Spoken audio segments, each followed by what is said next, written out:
Assalamualaikum warahmatullahi wabarakatuh. Teman-teman sekalian, sahabat channel kami yang dimuliakan oleh Allah, di video part 1 sudah kita paparkan pernyataan Al-Imam Araq Ibn Malik bahwa orang yang paling alim dan afqah di antara ulama Madinah adalah Al-Imam Az-Zuhri, yang melebihi kefakihan Sa'id ibn al-Musayyib dan Urwah ibn Az-Zubair serta Ibnu Utbah ibn Mas'ud. Nah, tentu likulli musabbabin sababu, ada faktor yang menjadikan Al-Imam Az-Zuhri mampu melampaui aqranihi minal ulama, teman-teman sejawatnya dari kalangan ulama. Berikut sebab dan faktor-faktornya. Yang pertama, kuatnya hafalan beliau. Dan sudah kita ungkap di awal video pertama bahwa beliau merupakan simbol dari kekuatan hafalan. Oleh karena itu tak heran bila Al-Imam Az-Zahabi mengatakan min hifdhiz Zuhri annahu hafidhal Qur'ana fi 80 lailatan. Di antara bukti betapa kuatnya hafalan beliau adalah ia mampu menghafal 30 juz Al-Quran hanya dalam 80 malam. Iya, 80 malam saja. Sedangkan secerdas-cerdasnya manusia di zaman kita ini masih membutuhkan bilangan bulan bahkan tahunan untuk hafalan. Lain lagi dengan Abdurrahman ibn Ishaq. Ia pernah mendengar langsung Al-Imam Az-Zuhri berkata, "Masta'adtu hadithan qattu." Aku tidak pernah sekalipun meminta guruku untuk membacakan ulang hadis padaku. Ya, karena beliau langsung bisa menghafal saat pertama kali mendengar sebuah hadis. Ini sebab yang pertama, kuatnya hafalan beliau. Sebab yang kedua, mengapa beliau bisa melampaui ulama sezamannya adalah al-kitabah. Ya, beliau selalu menulis apapun yang ia dengar dan ia hafal. Di sini terbukti ketidaksombongan beliau. Meski begitu kuatnya hafalan beliau, hal ini diungkapkan sahabatnya Abdurrahman ibn Abi Az-Zannad dari ayahnya.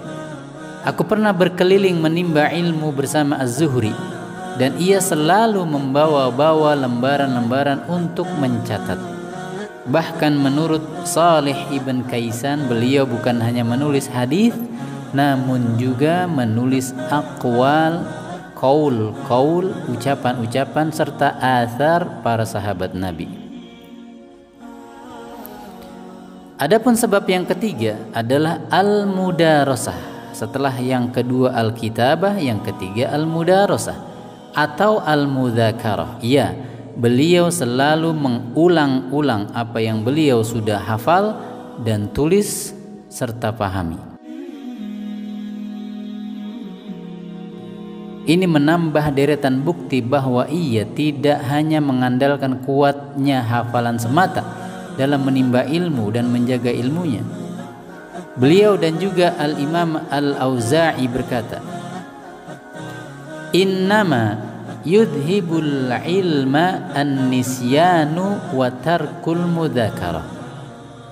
Sesungguhnya yang dapat menghilangkan ilmu yang sudah kita dapat adalah kelupaan, lupa, serta meninggalkan mudzakarah.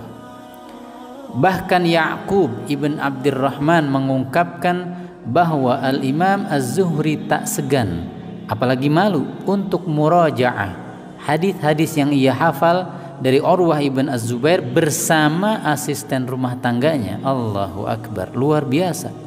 Beliau tidak malu. Adapun sebab yang keempat adalah mulazamah, selalu mengikuti guru-gurunya kemanapun mereka pergi. Kedekatannya serta penghormatannya kepada para gurunya.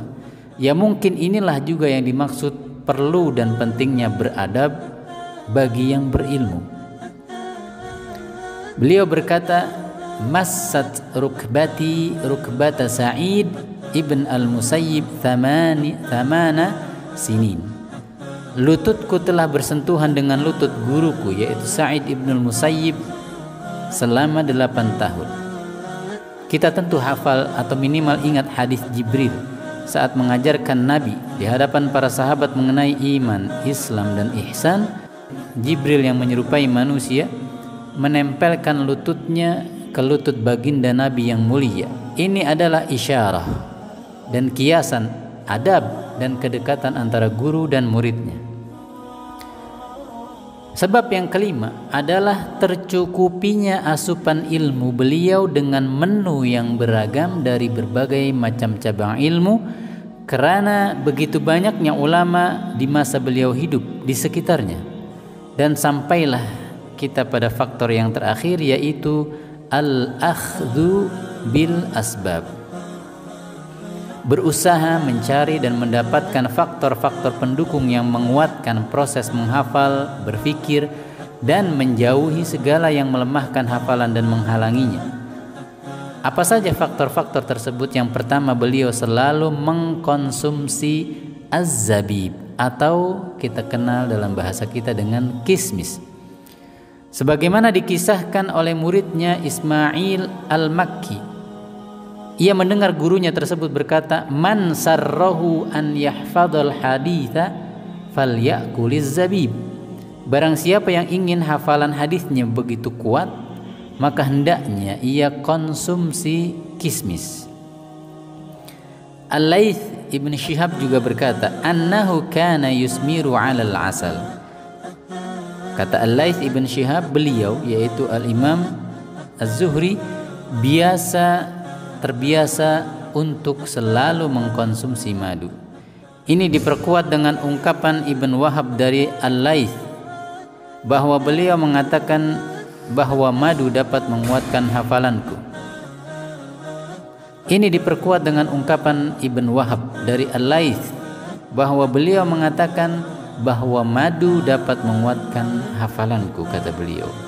Begitulah sahabat sekalian, semoga video yang singkat ini menginspirasi dan memberikan semangat kita semua untuk terus menimba ilmu dan amal serta adab. Barakallahu fikum. Assalamualaikum warahmatullahi wabarakatuh.